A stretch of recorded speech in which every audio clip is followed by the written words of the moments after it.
Selamat datang di vlog kami. Di vlog ini, saya, Kang Rofik Tukang Ngeluyur, sedang menjelajahi sejarah dengan mengunjungi situs makam Eyang Dorotejo di kawasan Gunung Pegat, Kecamatan Srengat, Kabupaten Blitar. Hari ini, kita akan menjelajahi sejarah Kabupaten Srengat yang kaya akan peristiwa dan tokoh berpengaruh. Srengat, terletak di Jawa Timur, telah menjadi saksi berbagai dinamika politik dan budaya sejak abad ke-16. Dari masa transisi Majapahit ke Kesultanan Demak hingga kolonialisme Belanda.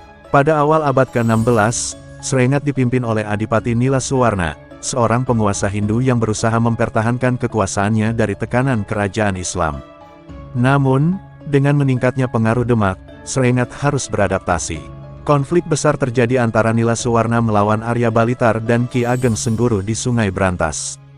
Meskipun Nila Suwarna menang, peristiwa ini mencerminkan ketegangan antara tradisi Hindu-Buddha dan Islam di Jawa Timur.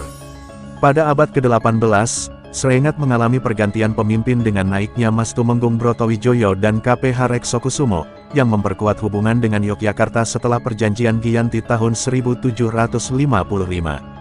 Namun, pengaruh Belanda semakin menguat pada akhir abad ke-18 hingga awal abad ke-19. KPH Joyodiningrat dan KPH Mertodiningrat II menghadapi tekanan kolonial. Mertodiningrat II bahkan menolak hadir dalam perjanjian Spres pada 1830 sebagai bentuk perlawanan. Perjanjian Spres tahun 1830 menjadi tonggak penting, menandai perubahan signifikan di Jawa Timur. Belanda menegaskan supremasi mereka, mengubah tatanan politik dan memaksa bupati setempat tunduk kepada pemerintah kolonial. Setelah kekalahan Pangeran Diponegoro, Srengat dihapuskan dan diubah menjadi distrik pada tahun 1834. Sekilas tentang Dorotejo, beliau adalah Wedana pertama Srengat setelah penghapusan kabupaten ini. Sebagai Wedana, Dorotejo dikenal cerdas dan cakap. Beliau mampu menyeimbangkan kepentingan kolonial dan melindungi bekas legiun pasukan Pangeran Diponegoro yang bermukim di wilayah Srengat, yang pada waktu itu merupakan tempat pelarian bekas pasukan Diponegoro.